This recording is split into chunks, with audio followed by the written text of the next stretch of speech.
Hello there everybody, it's Butter92 aka Nightmare, and this week of waiting was absolutely agonizing because in the last episode left off on a hell of a cliffhanger as big fucking plot twist. Alexis Leskinen, whatever the hell, however he pronounces Leskinen, however he pronounces his last name, or his first name, whichever depends on which one it is, because I can't remember for the life of me now, is clearly evil. Or at least in this case, they're up to something that's no good, and it involves Okabe.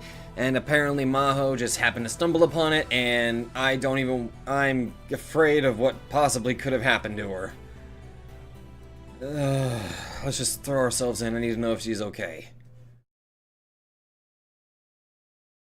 It was almost July. The rainy season hadn't been that bad this year, and what little remained of it had already disappeared. Temperature-wise, summer had come a long time ago.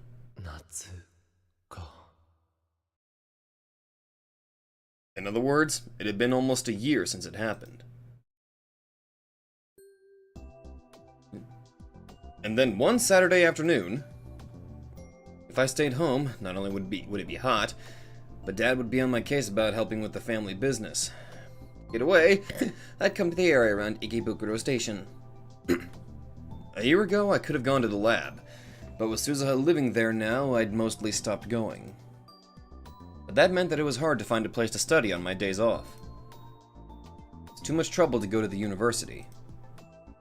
And the classrooms probably weren't open on weekends anyway. Wait a minute, I want to test something. Nope. I tried to act as Amadeus. Guess not. After a lot of research, I'd settled on spending my free days visiting this cafe near my parents' home and spending a few hours there. In fact, a lot of the other patrons did the same thing I did, buying a single cup of coffee and sitting there for hours on end.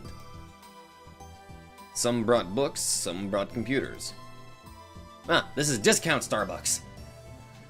I chuckled to myself as I realized that I'd joined the ranks of the other normals. Well, this is discount Starbucks, so they probably have actually small, medium, and large instead of the other confusing shit.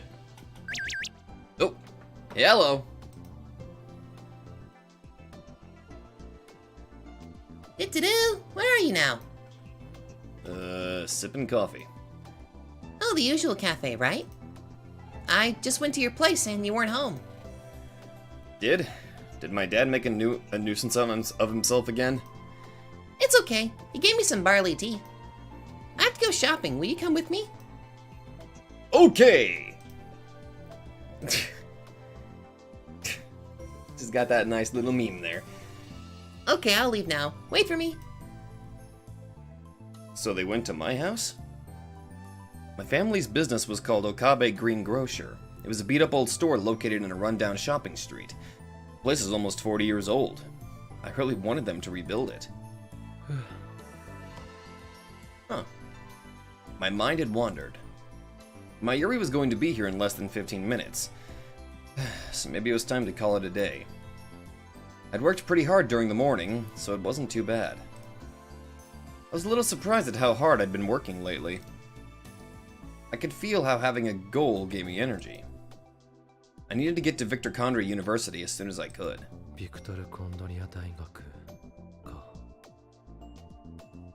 Okabe, you probably need to put two and two together that a lot of these events started because they suddenly showed up. Since I was still testing Amadeus, I'd kept in touch with Maho via email and online chat.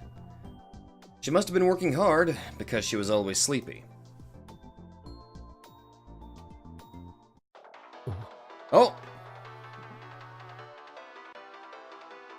Hey! Hello! 何よ。どうして声を潜めてる？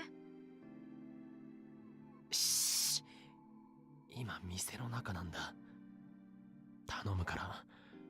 俺の都合に関係なく連絡してくるのはやめてくれ。あんたがどこで何してるかなんてさすがに把握してないわよ。 Fair point. それとも私に24時間監視してほしいの？あんたが寝てる姿とかお風呂入ってる姿とか全部覗き見してほしいと？No.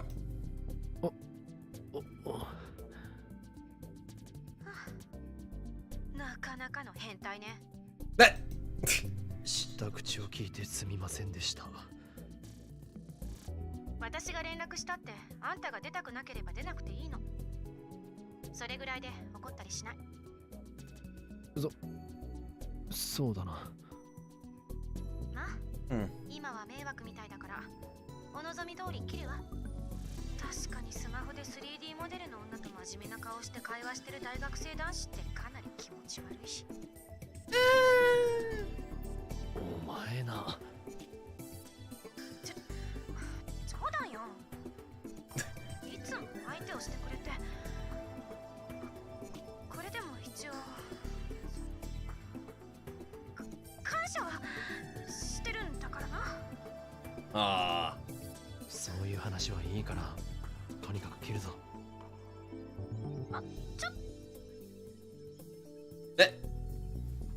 Teresa always talks so much.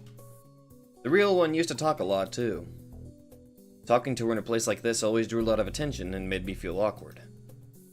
Looking at a screen and talking was embarrassing, was all, so I'd once proposed that I talk to her like I was on a normal phone.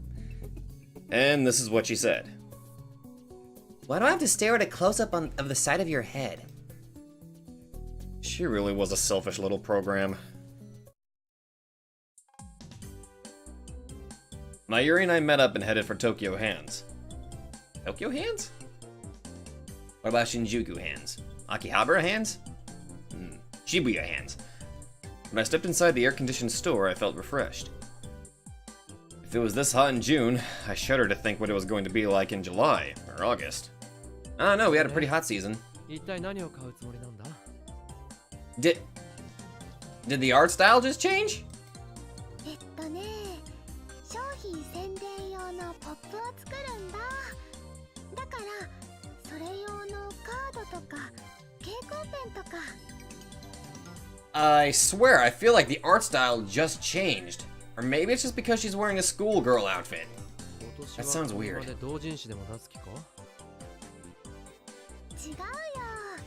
岡部製菓店で使うんだよ。は？え？なんだって？ My family business? 今日オカリンの家に行った時にね、おじさんとそんな話になって、じゃあマユシーが作りますって立候補したの。おいおい。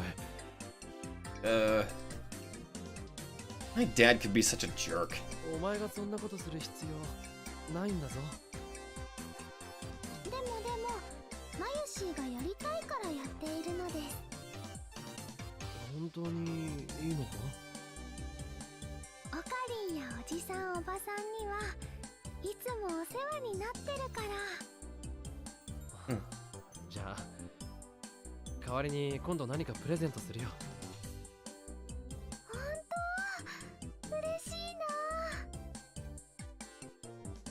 This is jarring. I got so used to the other art style, I didn't expect this sudden change. I mean, I'm not complaining. It's interesting to see Mayuri in a different style.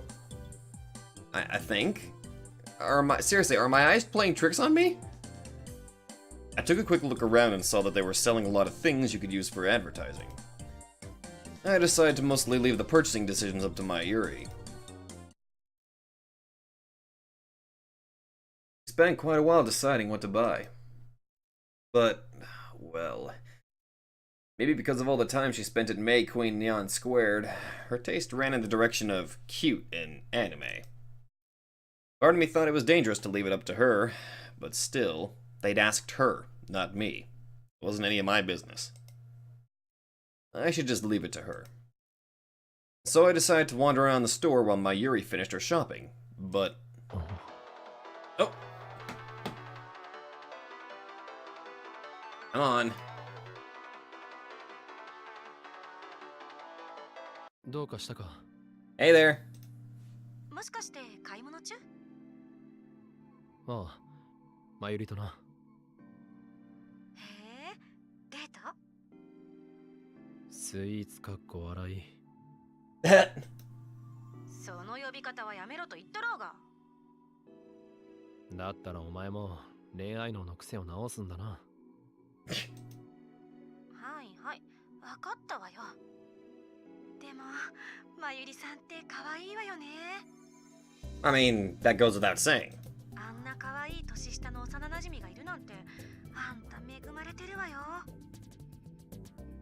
そうだな。これじゃ真帆先輩の勝ち目は絶望的じゃない。え可愛げもないし、年齢でも勝てないし、身長も負けてるし、あとバスト的なものも惨敗だし。Boobs aren't everything, damn it! かわいそうな先輩。ヒヤジョーさんの前で言ったらプログラム丸ごと消去されるぞ。 No doubt. というか、私、未だにまゆりさんを紹介してもらってない。あんた、友達は結構いるのに、私のことは誰にも教えようとしないわよね。守秘義務的なものがあるんだ。あまり人に教えないようにって言われてる。本当にそれだけなの？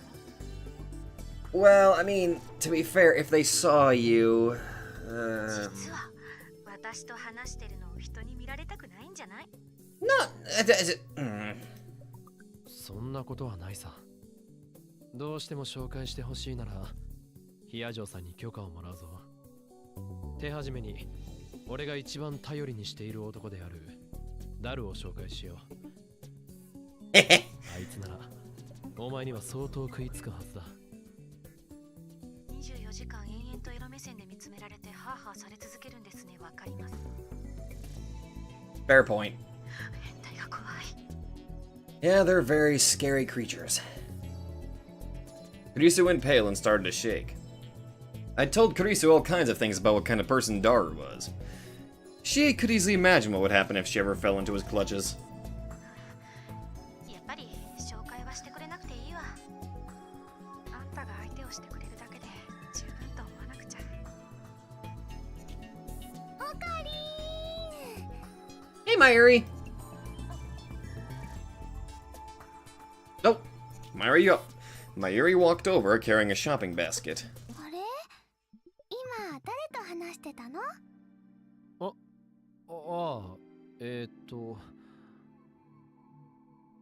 ？I looked down at my phone.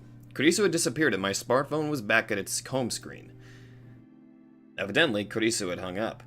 Actually, I'm curious about something. Oh, I can't check. 大学の先輩からだった。I'm curious. Oh! Oh! This is neat. That's cool. そっか。 I knew I didn't have to hide Kurisu, but at the same time, Mayuri was the one person I didn't want finding out. She knew that I'd failed to save Makise Kurisu last summer. それで買うものは決まったか？こんな感じでどうかな。 The basket was filled with heart and star-shaped cardstock. This didn't really go with our store's look. But I decided when I started, I was going to let Mayuri make the decisions. Dad might complain later, but I didn't care. He was the one who asked Mayuri for help, not me. And so I went over to the register. Since it was a Saturday, the checkout area was overflowing with shopping carts. Since it was going to take a while, I sent Mayuri to browse the toy section on another floor. I knew they'd have some stuff from one of her favorite shows, Ryanette Kakeru. Fictional, a very popular manga about the internet that appears in Roku Comics. It also has an anime, presently in its third season that runs every Sunday at 9 AM on East TV stations.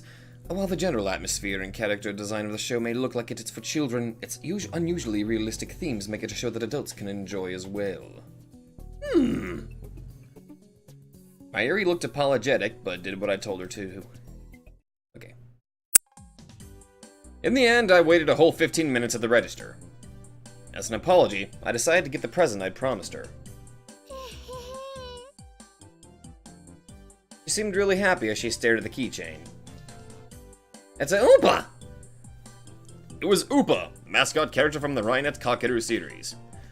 I told her when she went over to the toy section she could pick out anything she wanted, and this is what she chose. ウーパならもう大量に持ってるのに、ずいぶん嬉しそうだな。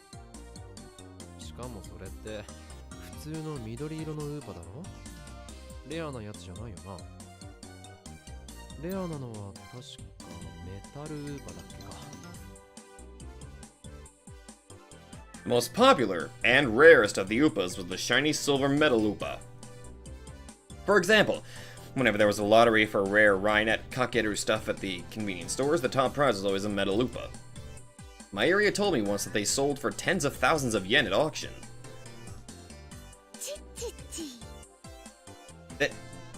For some reason, my area was wagging her finger at me. 違うんだな。これはね、緑のウーパさんだけど、普通のとは違うの。この前やってた映画に登場した緑の妖精さんウーパなんだよ。Come to think of it, there had been a Rainet Kakeru movie out in spring. Had Mayuri sat in a theater full of little kids to watch it? 緑の妖精さん？映画のネタバレしてもいいかな？ I don't mind. いいぞ、どうせ見ないし。今回の映画はね、バーチャル世界で悪のス Whoops. スーパーハッカーさんたちとバトルをするんだ。 So, Daru. そのバーチャル世界が妖精さんの住む森なのです。スーパーハッカーさんはすごく強くてね、かけるくんもウーパもピンチになっちゃうんだけど、もうダメだーっていう時にね、妖精さんたちが助けに来てくれるの。 Yay? 実はその妖精さんたちはかけるくんがお世話をしてた学校の花壇のお花さんたちだったんだよ。いつも優しくしてくれるかけるくんを助けるためにね、バーチャル世界でピカピカーって光ってウーパと合体するんだ。 Sounds like my kind of movie. この緑の妖精さんウーパー、すっごく可愛いし、すっごく強いんだよ。まゆし、感動したな。そういう話に弱いんだ。監督さん天才だよ。なるほどな。It was rare for Mayuri to get this excited about something. I took a closer look and saw that the design was a little different from the standard Oopa. I didn't know a lot about Oopas, so I couldn't say exactly what was different. このキーホルダーね、結構あちこち探してたんだ。すっごく人気があってね、どこも売り切れだったんだよ。まさかハンズに残ってるなんて思わなかったな。ラッキーだったな。That's good. しかもこれが最後の1個だったんだよ。今日は来てよかった。オカリンとおじさんには感謝しなくちゃ。 Mayuri took the tag off the keychain, got her house key out of her bag, and carefully attached it. ねえ、オカリン、まゆしーね、これずっと大切にするね。おお、そうしてくれ。くれぐれも買って5分でなくしたりしないようにな。That... It had happened before, after all.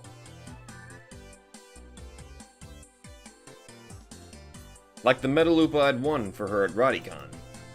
Mayuri had lost it no more than 5 minutes after I gave it to her. I'd wondered if she'd ever found it. Huh. I didn't really want to remember that time in my life, so my memory of what happened to the Metalupa was vague.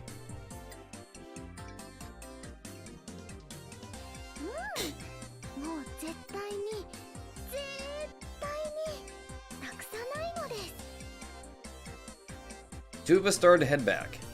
オカリンのお店のポップ張り切って作るね。 I wish you luck! ああ、その作業があったな。You know what? Where the hell's Moeka? I've been thinking the job was done once we bought the materials. The real work actually began now. 俺も手伝おうか。大丈夫。マユシーのセンスを信じてほしいな。ハートマークのポップを買おうとしてた時点でセンスを疑うぞ。大丈夫だよ。まあ、ポップを作ってくれるだけでもありがたいから文句は言わないけどな。お母さんにメールしなきゃ。晩ご飯までには帰りますって。なんならうちで食べてってもいいぞ。温泉親父やおふくろが引き止めるだろうし。 Fair point. どうしようかな。オカリンは今日はこの後ずっと家にいるの？合コンとか行かない？最近は全然行ってないよ。 Last fall, when I'd been trying to become a normal college kid, I'd forced myself to go to as many as possible. But lately, I've been so busy with my studies that I hadn't had a chance. そっか。じゃあごちそうになっていこうかな。 Mayuri took out her phone and started to type something when... Her expression suddenly darkened. She stopped moving. どうした？ついさっきね、楓さんからメールが来てて気づかなかったよ。どうしよう、オカリン。 Mayuri seemed like she was on the verge of tears. 何かあったのか？ What happened? ねえオカリン、前に言ってたよね。吹雪ちゃんは病気なんかじゃないって。吹雪ちゃん？中瀬さんのことか？来島さんの方じゃなくて？ What happened? あれって本当に病気じゃないんだよね。おう、違うはずだ。でも Mayuri showed me her phone.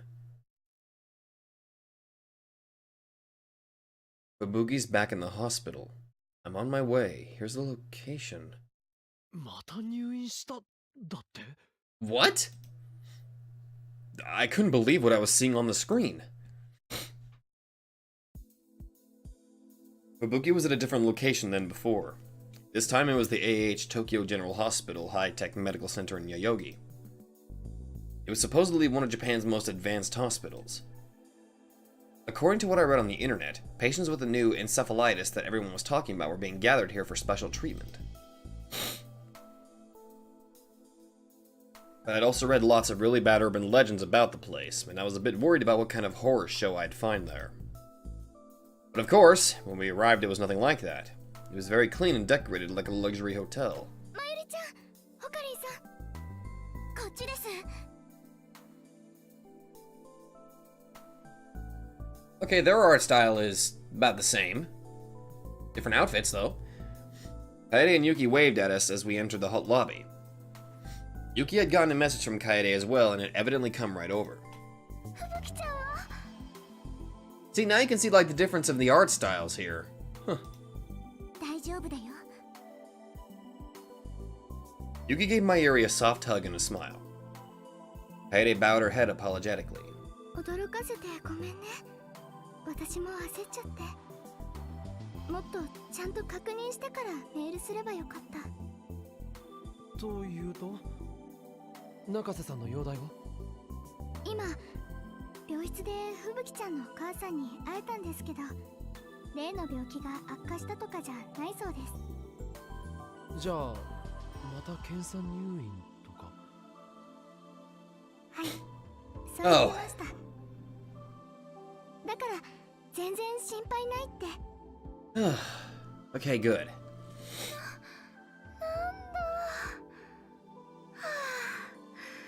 よかった。 Mayuri looked extremely relieved as Yuki continued to hug her.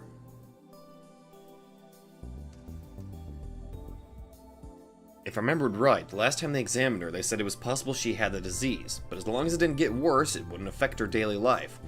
They just told her to come back for regular checkups. The new encephalitis had arrived in Japan over 6 months ago, but the number of patients was still increasing. Fortunately, there hadn't been a single casualty yet.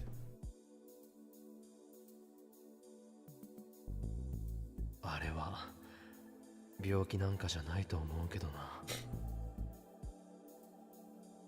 I was certain that they were calling encephalitis was actually something similar to reading Steiner.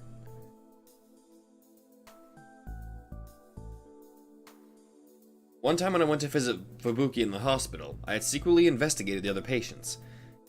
I wasn't able to get any proof, but I found out most of the patients in her wing had, to varying degrees, memories of the same world line. Many people had memories of Japan at war. ふぶきちゃんに会えるかな。それがね、今 MRI で脳の検査をしている最中なんですって。だから病室にいないの。 An MRI, huh? そうなんだ。でももう少しで終わるみたいよ。ここで待っていてってふぶきちゃんのお母さんが。 Kaede motioned to Mayuri, indicating she should sit down at a nearby sofa. 検査が終わったら声をかけてくれるみたい。 I let the girls sit down on the sofa and stood next to them while I surveyed the lobby. すごい病院ですよね。ああ。中瀬さんの家って実はすごい金持ちだったりするのか？こんなところに入院なんて。いえ、そうじゃなくってですね。ふぶきちゃんのお母さんの話だと、日本とアメリカの政府がお金を出して新しい治療のプロジェクトを始めるみたいなんです。 Oh! この病院とアメリカの専門病院や研究所が中心になってやるんだそうですよ。そうなのか。Huh. I wasn't sure how I felt about that. If I was right about what this disease really was, it was hard to imagine a bigger waste of money. お願いします。患者は全員個室にしてください。それも患者同士が接触しないよう、なるべく離れた部屋で。Huh? しかしね、そんな都合よく病床は空いていませんから。それでもやってくれないとダメです。患者同士が会話をすることで夢の情報を共有してしまうでしょ Huh? いや、それはそうですが。う。脳というのはね、他人が見た夢なのに、それに共感を覚えてしまうと、あたかも自分が見た夢のように錯覚してしまう。そういう可能性だってあるのです。This guy knows. Whoever it is. Oh my god, no!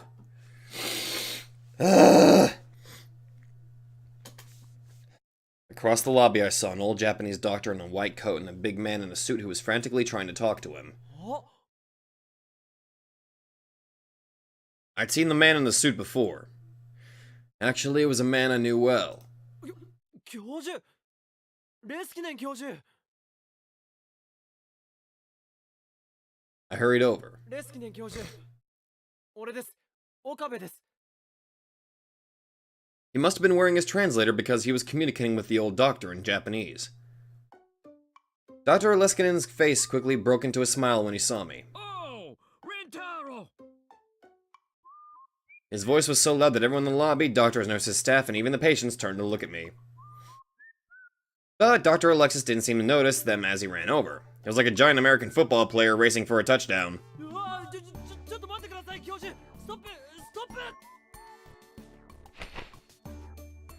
My cries went unheard as Dr. Alexis tackled me and then pulled me up.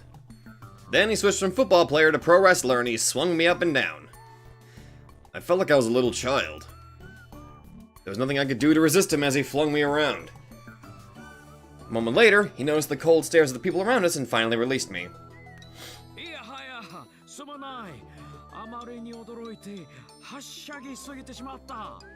I don't trust you! Dr. Alexis bowed to the people around him in apology.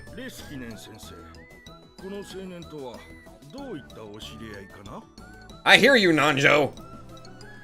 The doctor that Professor Alexis had been talking to was staring at me suspiciously.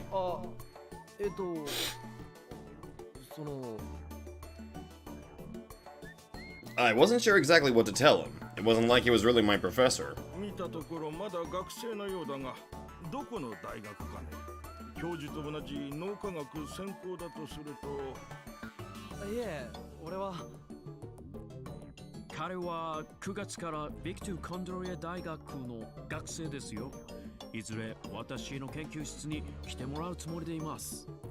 Crap!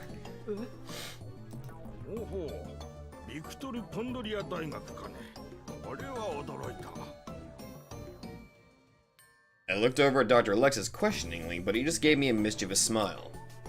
This guy. He really was such a kid.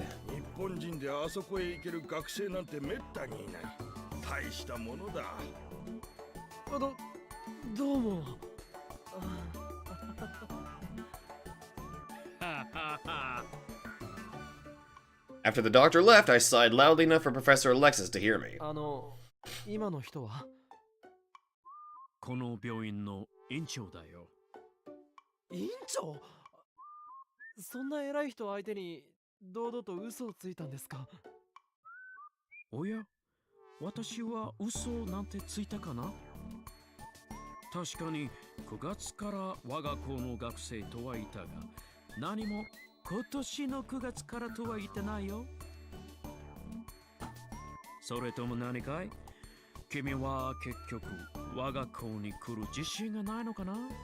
だったら少し残念だが。He really was like a little kid, completely shameless. But still, it was hard to hate him. でも For now. 驚きました。まさか教授がまた日本に来ているなんて。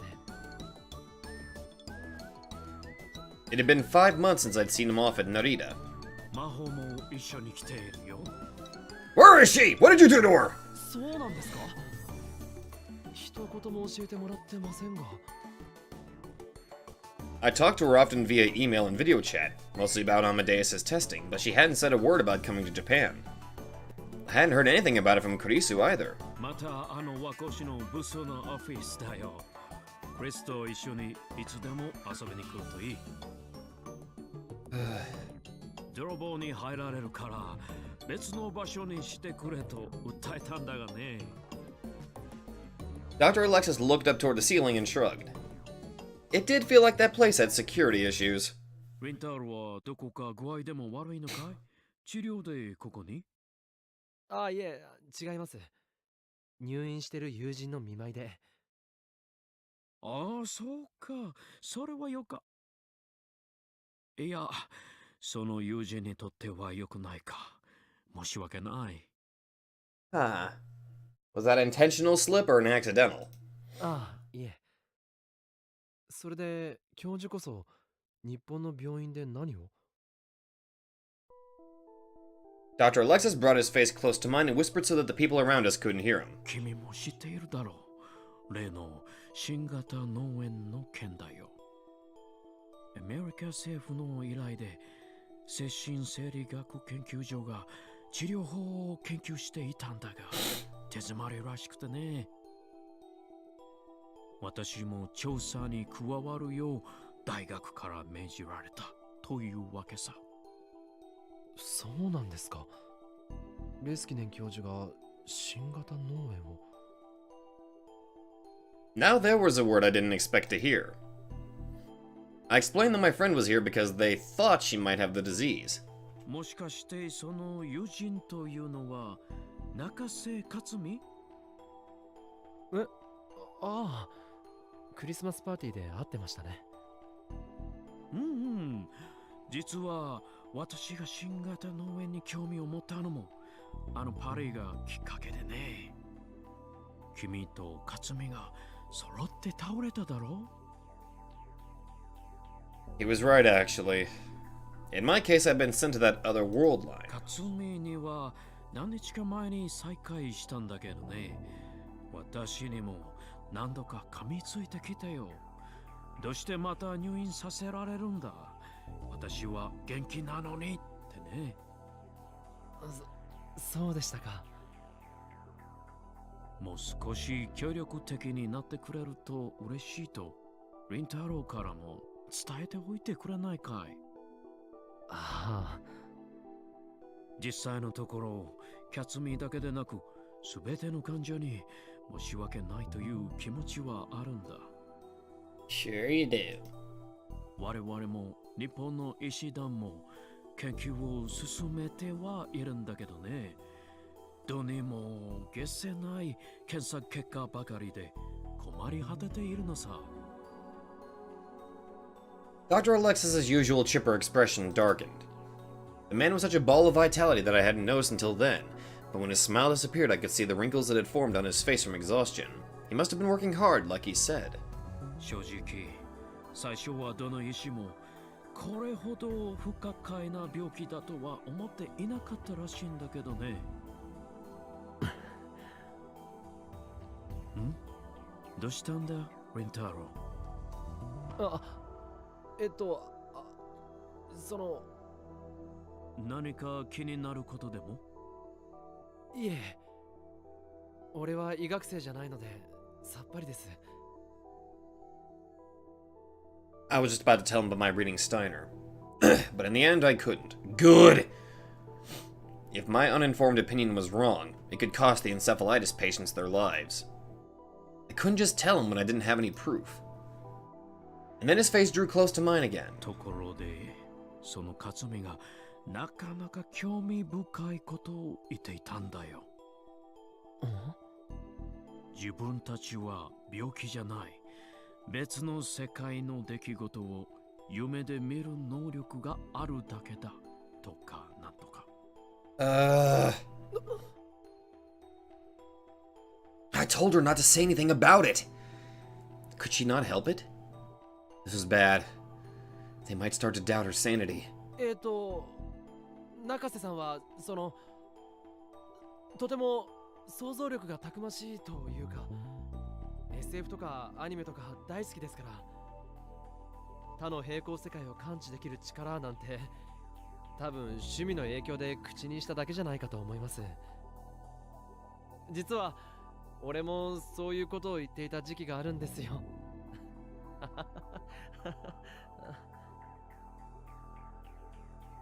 I tried my best to come up with excuses, but Dr. Alexis still seemed concerned. だけどね、私も治療プロジェクトに参加して驚いたんだが。Treatment project. 確かにこの病の特徴として、多くの患者が夢を共有する不可思議な現象が起こっているんだ。集団幻覚に近いのかとも思って今調べているんだけどね。でもなんだろう、こんなことは初めてでね。脳科学的には今のところ解が導けない。正直非科学的という言葉が一番しっくりくるくらいだよ。それこそ平行世界とか前世の記憶とかね。そうですか。He's really trying to get Rintaro. Okay. 君も克美からいろいろと話を聞いてくれると助かるよ。医者に言えないことでも友人になら話すだろうしね。はい、一応心がけておきます。さて、リンタロウ、それはそれとして確認だ。Uh-oh. Music stopped. Dr. Alexis was looking over my shoulder.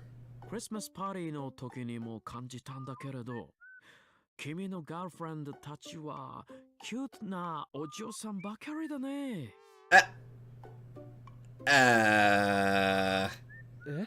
Eh? I turned around and saw that Mayuri, Kaede, and Yuki had all stood up from the sofa and were looking at me. When they saw Dr. Alexis was looking at them, they waved. やはりあの中に恋人がいたりするのかい？ユキ、カエデ、マユリ、ルカ、それともカツミがそうなのかな？ Kind of personal, pal. His words were so surprising that I couldn't think of anything to say. Maho would often call this middle-aged man a mischievous boy, and that was exactly the look he had on his face. いや、別に無理に聞かせてくれとは言わないよ。君のプライベートを詮索する気はないからね。Also, Luke is a dude. ただ、まあ、可愛い教え子にちょっとした土産話をと思っただけさ。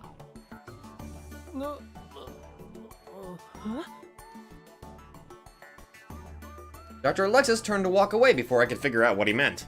それじゃあ、リンタロウ、私はもうちょっと院長と話をしないといけないから、これで。できれば、ユキたちにも一人一人ハグしていきたいところだったが、次回にとっておこう。彼女たちによろしく。はい。Kabe, you might want to check over your clothes to make sure he didn't plant anything on you. Mayuri and the others came over to me as I watched him go. 今の人レスキネ先生ですよね。どこかで見たことあると思った。アメリカに帰ったんじゃなかったでしたっけ？おかりん？ There was no way I could tell the girls what Dr. Alexis and I were just talking about. After Fubuki's exam was over, we went to her room and listened to her complain, and then the visit was over. Just like Dr. Alexis had said, she looked just fine. She told us she was ready to leave the hospital and jog all the way home. Mayura and the others were relieved, but I felt worried. Did I need to talk to Dr. Alexis about reading Steiner after all? But how would I explain it? Might be a better idea to talk to Maho and have her explain it to him. I couldn't come to an answer right away.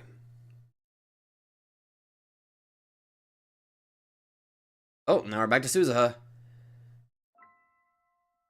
was a very hot day in 1998 when Suzuha said goodbye to Shina Kagari. She'd gone to get food and water from a local store, and when she'd come back and open the hatch, Kagari was inside screaming.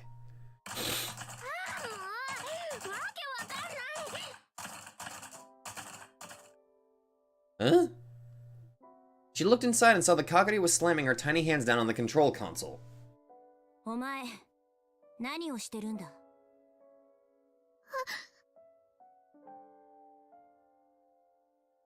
Kagari shrank back when she saw Suzuha. 違うの。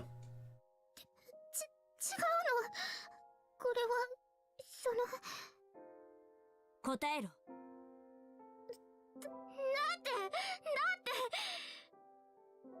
目を覚ましたら鈴葉お姉ちゃんがいなくて、真っ暗で明かりもつかないし、狭くて怖くて苦しくて、だからかがりドアを開けたくて、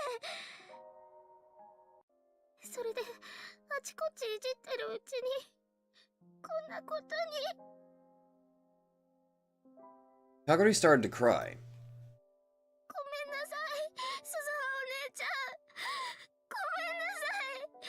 でも本当に怖かったんだ。だから。そうか。Suzuha relaxed her guard. Kagari had PTSD from her time as a war orphan, and she hadn't fully recovered yet. Mayuri had once told her that she got very frightened in dark and cramped places. Makes sense if waking up in the dark caused a panic attack. and the time machine could only function with Suza's biometric authorization. Someone of Kaguri's size wouldn't be able to break the console either. お前は時間移動のショックで気を失ってたんだよ。だから休ませておいたんだけど、悪かった。Suzuha grabbed one of Kaguri's tiny hands to help her up and then led her outside the machine.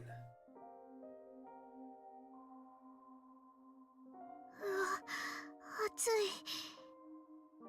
かがり、約束するんだ。どんなことがあっても操縦席のスイッチに触ったりするな。いいな。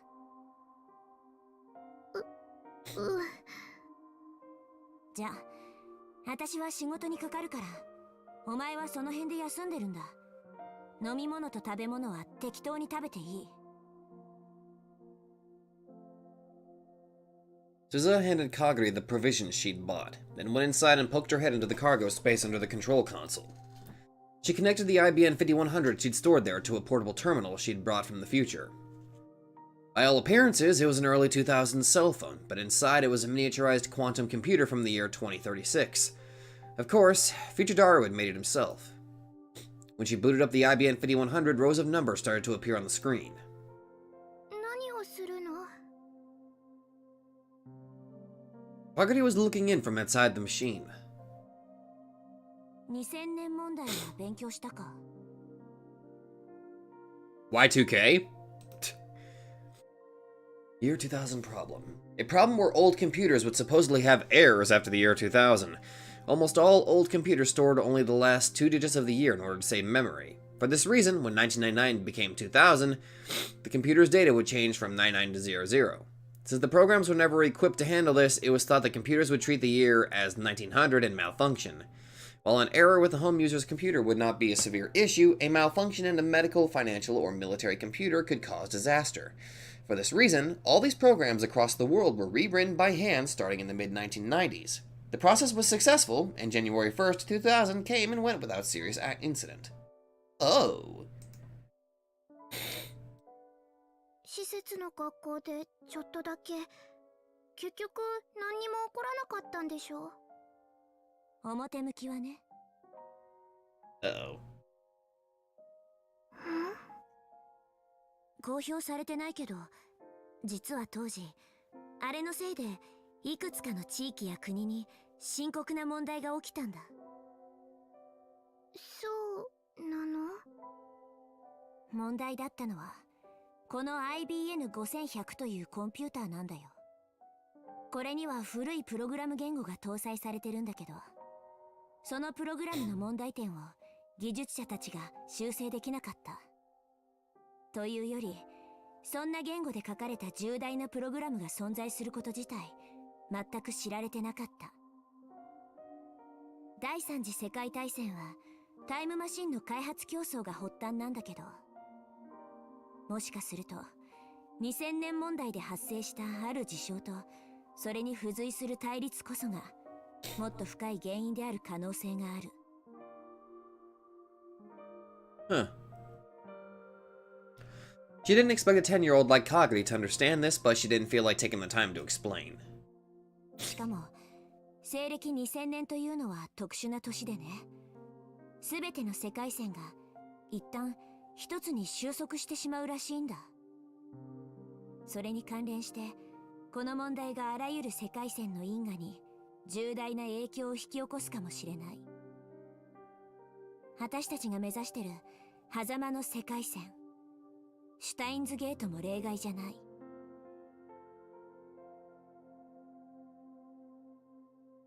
She looked down at the terminal connected to the IBM 5100. だからこれは2000年問題を起こさないようにするための修正プログラムなんだよ。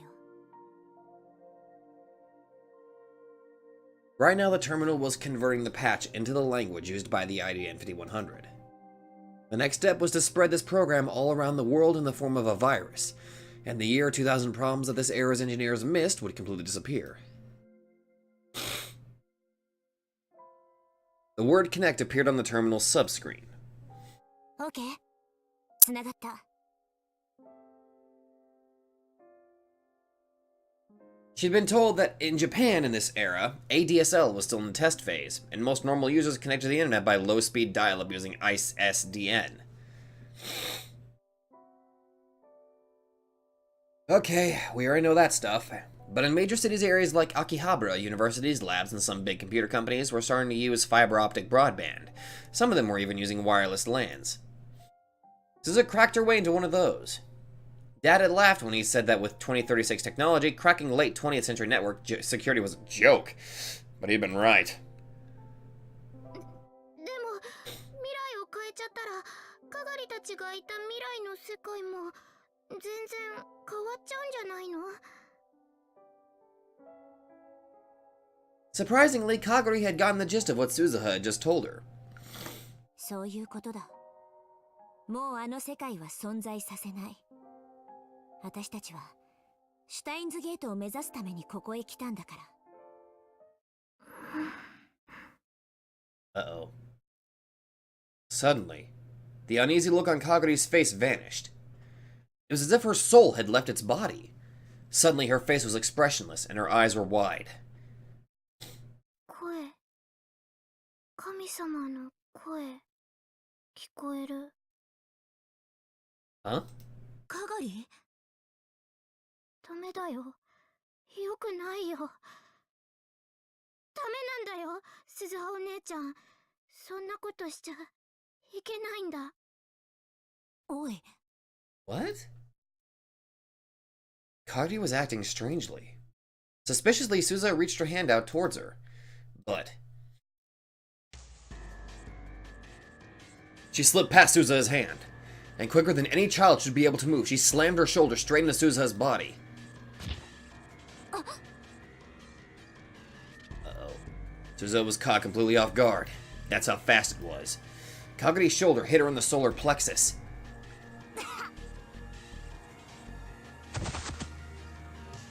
She bent over and collapsed onto the seat. Kaguri tore the terminal out of Suzuha's hands.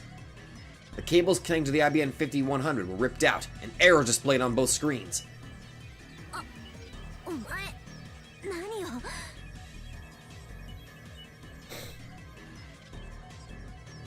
Kaguri didn't answer the question. Instead, she grabbed the backpack that Suzuha had placed on the seat and spilled its contents onto the floor. There were MREs, spare parts, clothes, and a semi-automatic pistol. Suzuha couldn't believe it. Kaguri was going to try and pick it up.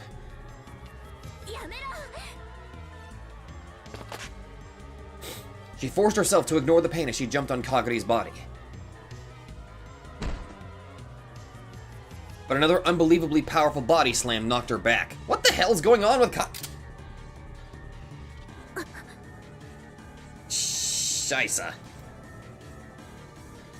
Something cold was pushed right up against her brow.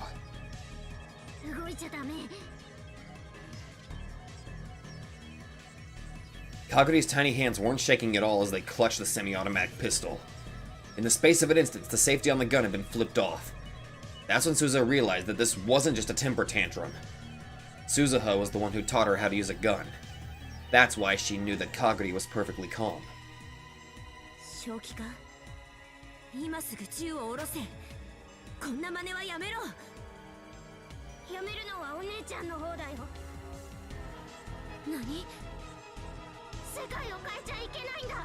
お姉ちゃんはおかしいこと言ってる。There was no hesitation in her eyes. Instead, Suzuha saw only resolve. じゃあ、このまま戦争が起きてもいいっていうのか？そんなのわかんないよ。かがりは元の世界に戻りたいだけだもん。なら、もう無理だ。私たちはタイムマシンですでに過去に干渉してる。世界線だってずれてしまってるはずだ。あそこに戻れる可能性は低く。うるさいうるさいうるさい。かがりはママを絶対に助けるんだ。この世界を消すなんてダメだよ。絶対にやらせないから。Well, shit. Oh, that's bad. That is bad. Kaguri turned the gun towards the IBM 5100. やめろ。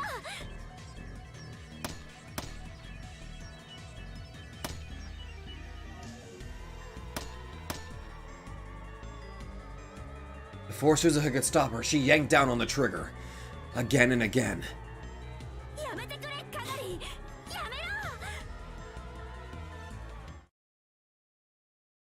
And then Kagari jumped out of the time machine, and Suzuha never saw her again. Christ!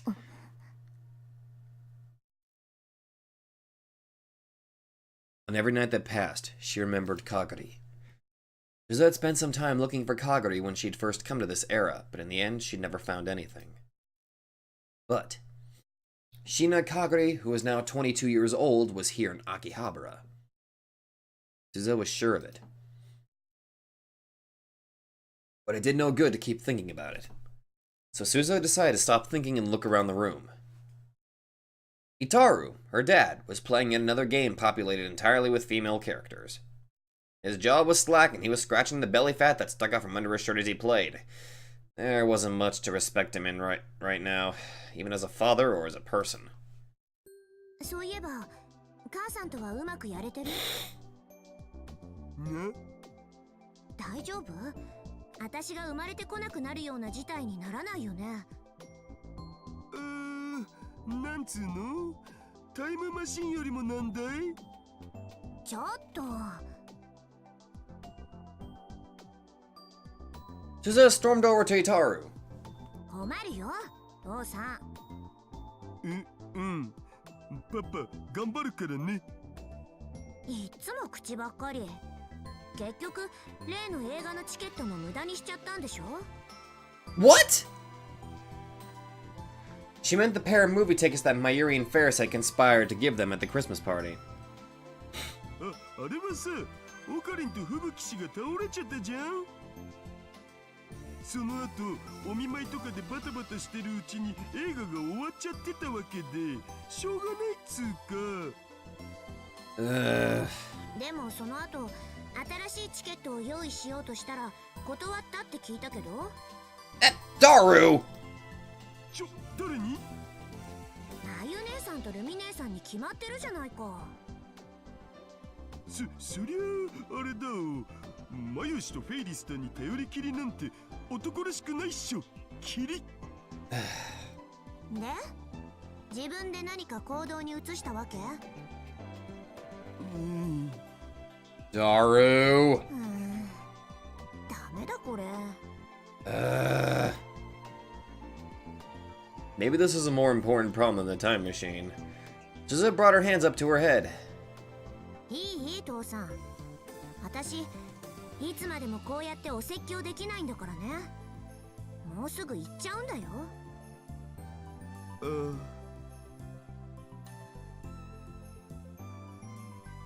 Suddenly there was a sad look in Itaru's eyes. そういう顔しない。約束したはずだよ。もう迷うのはやめにしようって。For the past 6 months, Suzuha had been thinking about whether it was really right to erase this world. But in the end, it was none other than Itaru who had pushed her to go ahead. ごめん。 She couldn't bear to see her father so depressed, so she patted his broad back. しょぼくれてないで、母さんにメールして。予定の空いてる日がないか聞いて。で、空いてたら映画に誘う。いきなりハードル高すぎ。Dude! 高すぎでも何でもいいから誘いなさい。いい？これは命令だからね。Yeah, go out with that hot girl! 命令って。返事は？ Come on, Daru. さあ、イエスさ。There you go. Satisfied, she headed off to take a shower. でもその前にちょっとだけコンビニに行ってくる。睨まないで。なるべく太らないようなものを食べますんで、何卒お許しを。No. Never バ mind. ニラ。はい。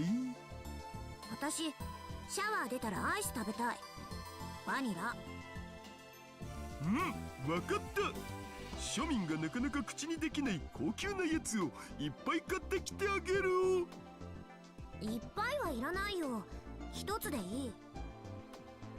さあ、イエス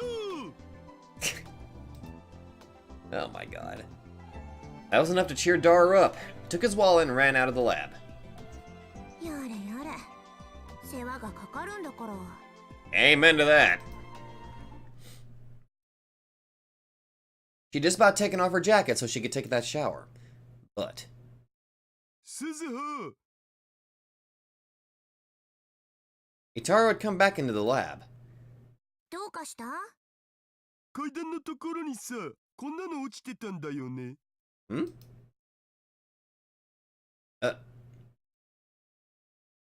Itaru showed her a keychain she was holding. It was a round anime character whose color had faded to a smoky. Oh. It's the Upa that gave Kagari. An Upa. 誰のかわかる？まゆ姉さんじゃないの？ She leaned forward to take a closer look, and then felt like she was experiencing deja vu. このウーパー、どこかで。She'd seen it before? She couldn't really remember when. But her internal alarms were going off. This keychain was extremely important.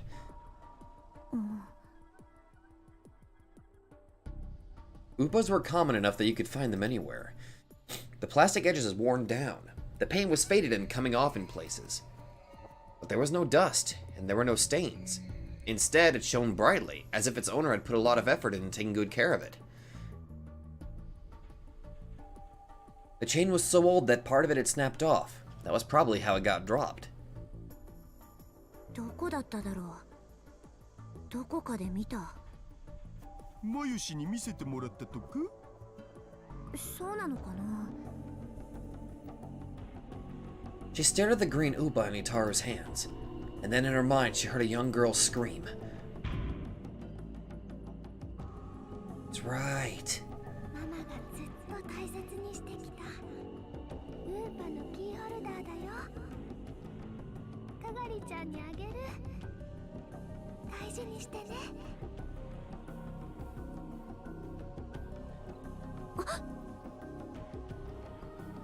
She gasped. A feeling of indescribable terror raced down her spine. まさかこれかがりの顔。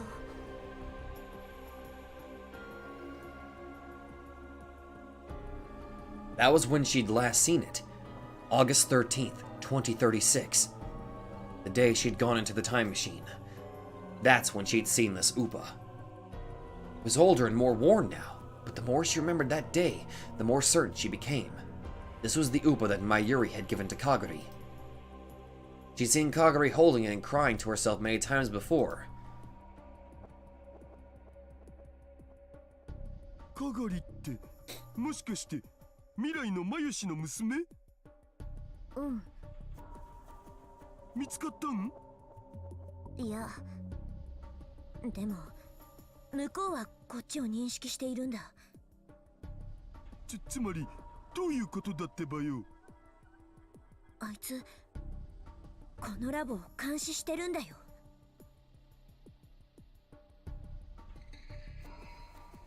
Must have been her in the black outfit.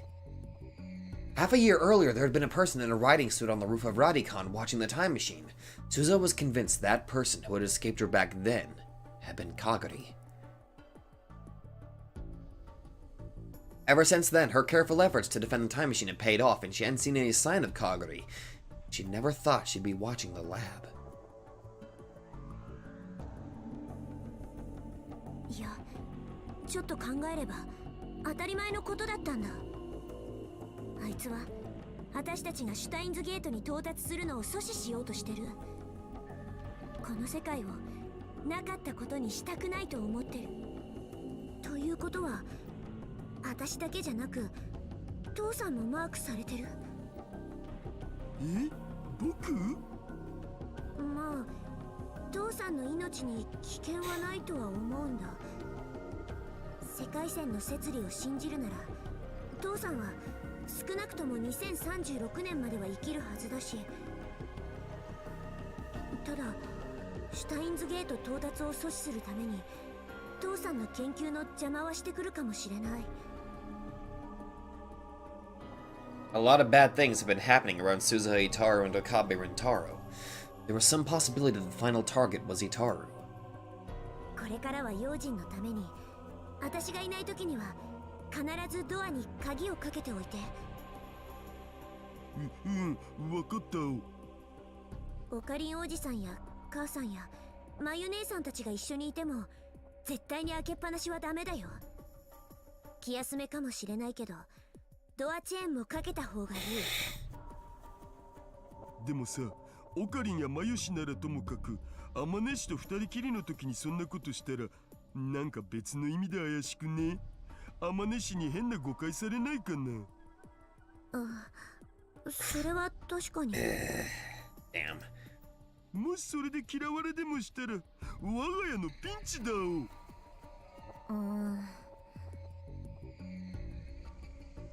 Suzuha groaned softly, unsure of what to do. 父さんがもっと早く母さんと恋人になってれば何の問題もないのに。で、結局そこへ話が戻るとか？とにかく注意だけはしておいてよね。Suzuha decided to keep the green Uba keychain. She softly ran her fingertips over it as she stared at it. なあ、鈴葉。かがりたんって血はつながってないけどマユシの娘なんだよね。そうだよ。あのマユシに育ててもらった子が人を襲うような恐ろしい人間になるのかな。なんか鈴葉の話とイメージが重ならないっつうか、もっと優しくてホワホワしてて可愛い女の子になってるんじゃないかなとか思ったり。だとよかったんだけど。私も前はそうなると信じてた。I think a part of the reason is because the PTSD that she suffered. And also, what you're trying to do to a little girl like that, she's getting the message that you're trying to erase her mom. So, the way Kaguri acted out there, along with the PTSD, I can't really blame her for reacting the way she did. けど、今のかがりは多分。Because probably for right now, to her, she sees you as somebody that's trying to get rid of her mother.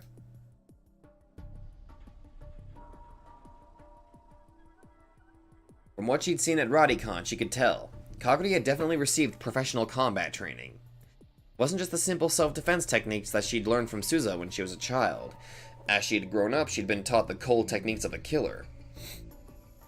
Maybe she was picked up by the Rounders? Oh, wait a minute, then that probably means the Moeka's been training her. And then that's just a theory. But there was no way to know where she'd been, or what she'd been doing ever since she'd gone missing in 1998.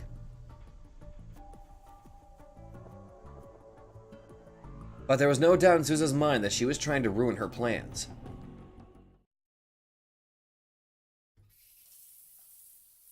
Suzuha sighed as she took her shower. Since it was summer, she set the water temperature low. It was barely any hotter than tap water. As long as the water was pouring down on her, she could feel like all the bad memories were being washed away. She slapped her cheeks with her both hands and turned off the water. The small tiled room suddenly became quiet. In the silence, she vigorously toweled off her hair. This building was never intended for anyone to live in. Not only was there very little room, there wasn't even a place to change. It was small and there were no windows, and the steam from the shower room built up, making it an unpleasant sauna in summer. Supposedly, Itaru and Okabe would sit naked next to the fans to get away from the heat and moisture. Of course, that was only when the girls, as well as Urushibata Luka, weren't around. But Suzuha couldn't do that. There were those huge scars on her chest. If she was careless and Yuki saw them, she'd have a big problem. So she always forced herself to change within this small space.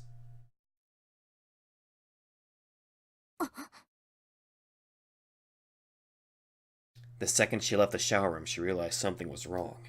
The lights were off in the part behind the curtain, where the lab room was. She was sure she had left all the lab lights on when she had gone to take a shower. She didn't remember turning them off. Still completely naked, she flung open the curtain.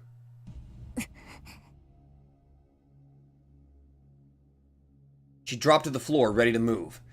She could tell by the light from the shower room that there was no one else there. She didn't hear any breathing, and she didn't feel any other presence.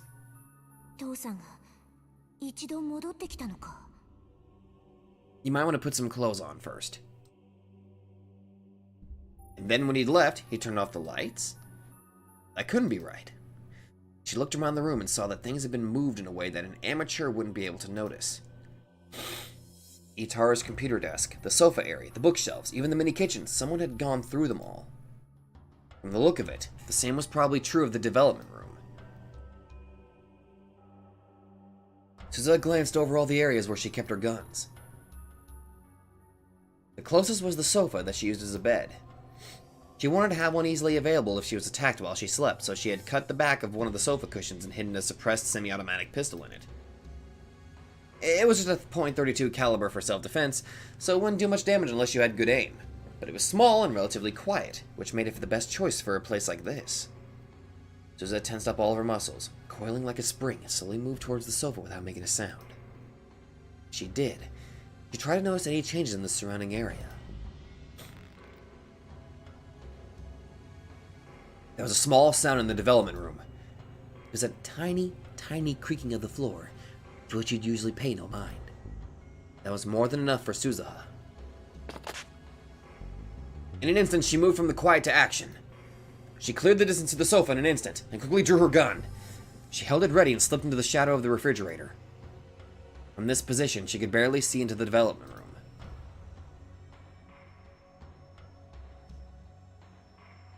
Oh boy.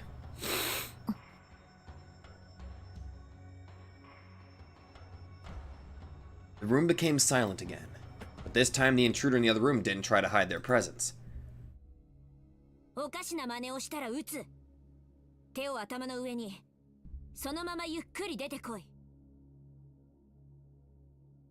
Suzuha threatened the intruder in a low voice, but the intruder seemed completely unconcerned as they exposed themselves to Suzuha's gaze. You mean gaze?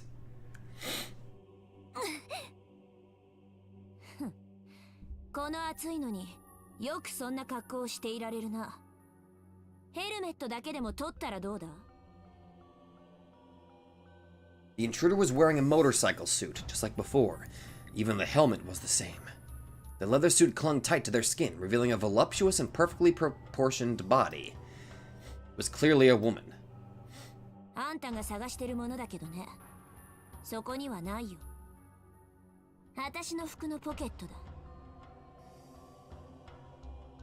Suzuha pointed toward the entrance to the shower room. The shirt she'd just taken off was lying there on the floor. The girl in the motorcycle suit turned her head, but because the face mask was down, Suzuha couldn't read her expression.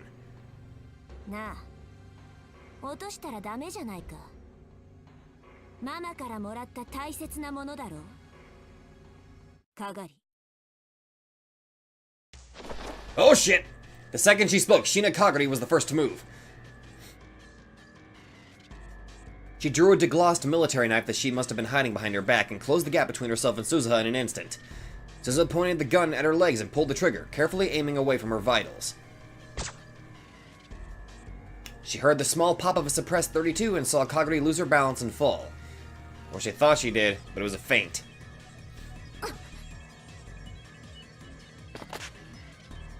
She'd only pretended to lose her balance. In fact, she'd changed directions and was heading for the shower room. It seemed her first goal was to get what she'd come for. After firing only one shot, Suzuha realized, even a .32 should have more recoil than this. She fired again, but Kagari didn't flinch even for a moment. Shit! At some point, all of the bullets in Suzuha's gun had been swapped with blanks. That instant's panic was all it took. Kagari reached out for the shirt on the floor in front of the shower room.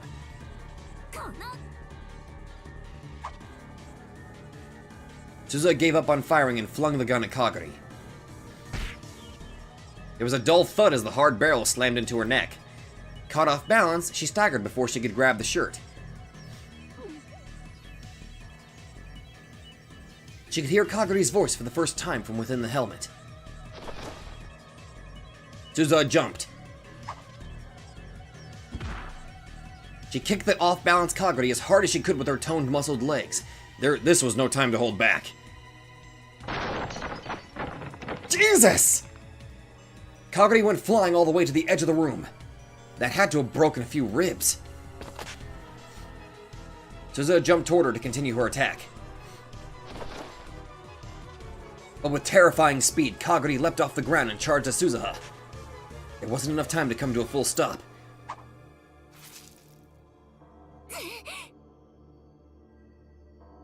A sharp blade swept by, mere centimeters from her exposed abdomen. If she'd pulled back even a few tenths of a second later, the knife would have fatally sliced open her gut.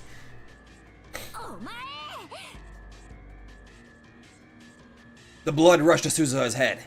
Kagari was serious. She was planning to kill her. There was no hesitation in her movements. Suzuha leapt back and searched for something she could use as a weapon. But the other guns were probably no different. There was a good chance they'd all had their ammo swapped with blanks, too. It was even possible that all her self-defense knives had been taken, too. Which left... There were several knives carefully stored in the kitchen. Yuki had brought them over to use in teaching the other girls how to cook. But Kagari had evidently noticed them as well, and she was moving to keep Suzuha from reaching them.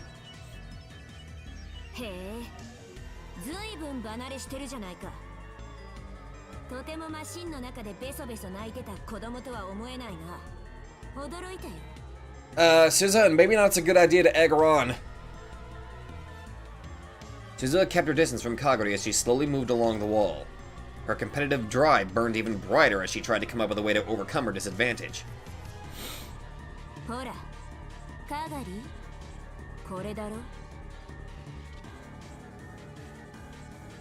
She picked up her shirt from in front of the shower room and took the green keychain out of its pockets.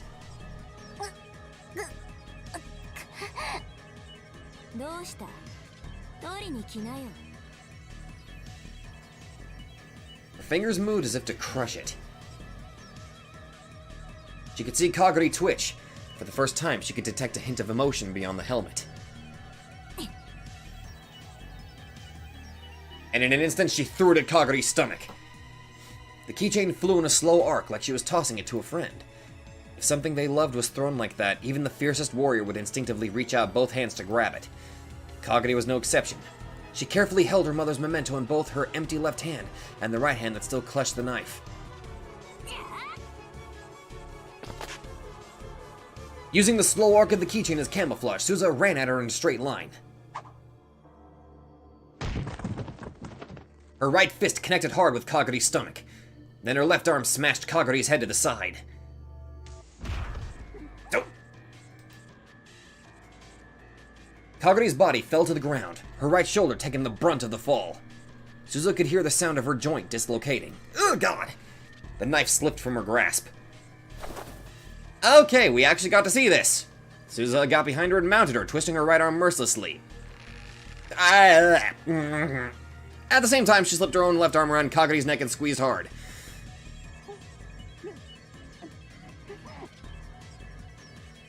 I was not prepared for that. She could hear something like a moan from Kagari's throat. She could both hear and feel the bones in her arm and neck creaking.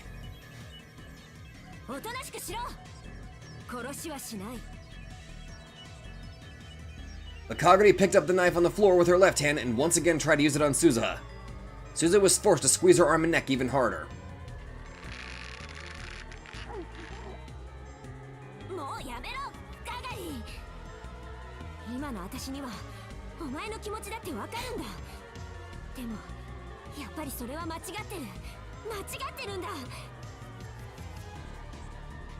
But Kagari didn't stop. If anything, she tried even harder to pull Suzuha away.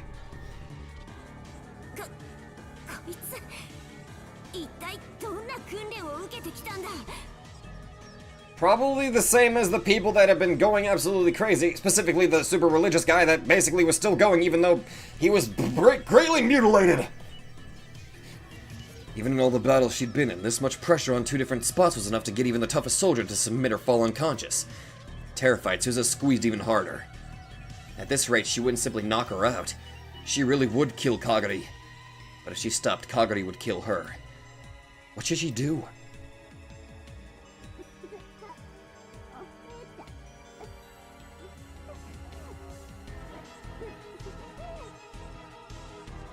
She's gonna play your emotions! And then she heard a sad, weak voice from inside the helmet. Suzuha, don't! It startled her, and she relaxed both her arms. But that was just what Kagari had hoped for. The knife came very close to cutting Suzuha's left arm. When she let go to dodge it, Kagari shook her off and kicked at her hips with both legs.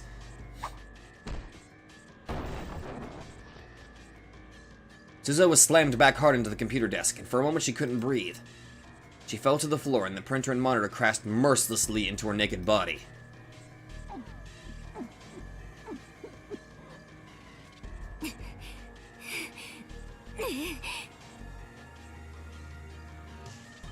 She forced herself to stand up, gasping hard as she did so.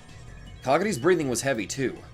Her right arm was pointed at an impossible direction and hanging limp. Ugh! She would not be able to use it for a while, probably. But her left arm was still holding the knife.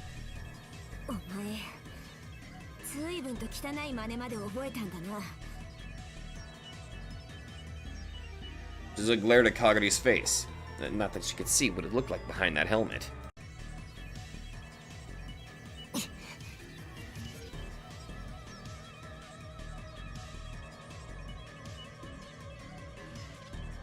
The two of them fell silent as they tried to catch their breath. The tension in the air was so thick that it was difficult to move a muscle. Sweat rolled down her forehead and into her eyes, but she still didn't blink as she waited for Kagari to make her next move. It was the sound of the front door opening that broke their stalemate.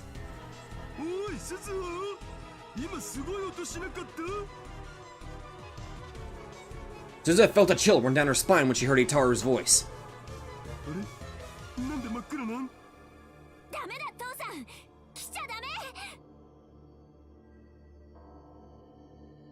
She yelled at the exact same instant he turned on the lights.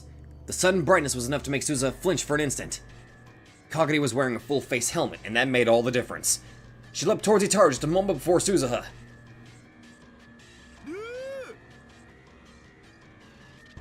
Kagari's black knife went up to his throat.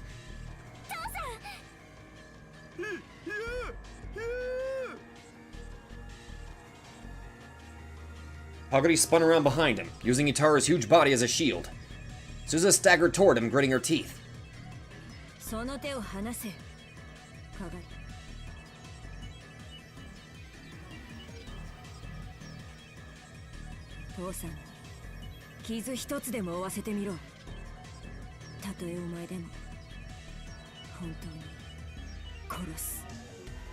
Jesus.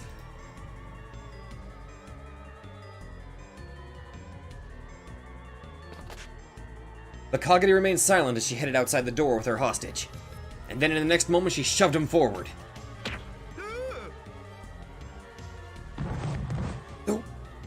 Itaru lost his balance and fell towards Suzuha. Suzuha fell to the ground underneath his weight.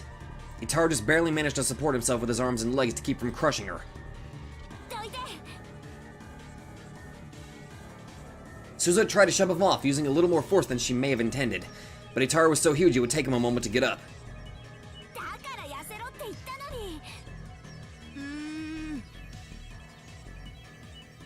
She was getting away. She somehow managed to crawl out from under him, and quickly tried to follow after Kagari.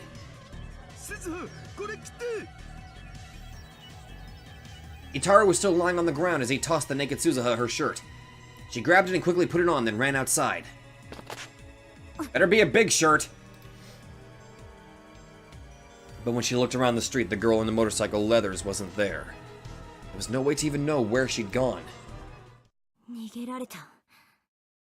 Shit! It would be dangerous to run around trying to find her now. There was a chance Itaru would be attacked while she wasn't at the lab.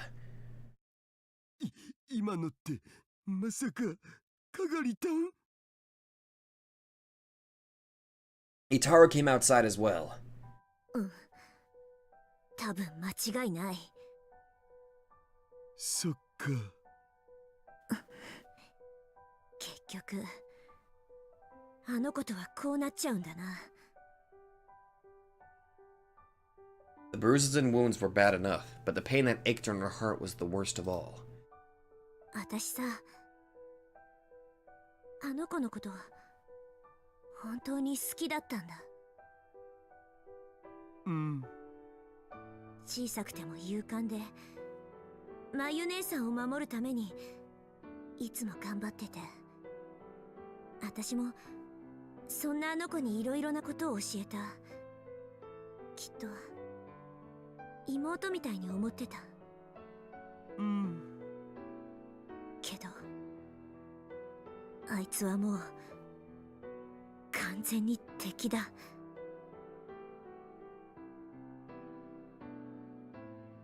Itaru straightened up her shirt sleeves. 今の鈴葉、なんかエロゲーの地上キャラっぽい格好になってる。 Really? え？お？ Suzuha was caught completely off guard. True, her t-shirt only came down to just below her hips, roughly the length of a miniskirt. Her breasts were almost completely bared. The shirt's hem was turned up and she felt exposed. まあ僕は地上物も結構いける口なんで、乱れた裸 T シャツというのもありといえばありですが、むふ。Daru! またそうやってふざける。大怪我してたかもしれないのに。But Itaru shook his head. 僕さ、さっきはナイフ見て騒いじゃったけど、でも怖がる必要なかったんじゃないかなって。あれがもし僕の聞き間違いじゃなかったら。 Itaru rubbed the part of his neck where the knife blade was. ナイフを突きつけられてた時、ほんの少しだけど聞こえたんだよ。何が？彼女、多分泣いてた。 Oh. え？ Crying? Under that helmet? Did that whole battle with Suzuha? While holding a knife to Itaru's neck. But why? だからさ、決めつけるのはまだ早いんじゃね？父さん。の？アイス買ってきてくれた？バニラ。ああ、もちろん。食べたいな。私ちょっと疲れちゃった。 Aww. And then she almost fell forward. で、 Itaru managed to catch her before she hit the ground. おい、鈴葉。ごめん、平気。でも少しだけ休ませて。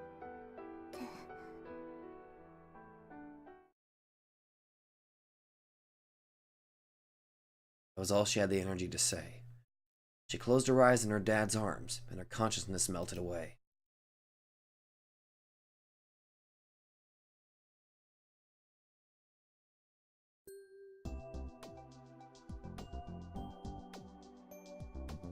I'm gonna need a bit of time to unpack all that. Okay. Well, now we know that the girl is Kagari. We do know that she has some sort of reservations fighting Suzuha. And apparently threatening Daru, too. If he could tell that she was crying underneath that helmet. I'm just... Jeez. Damn.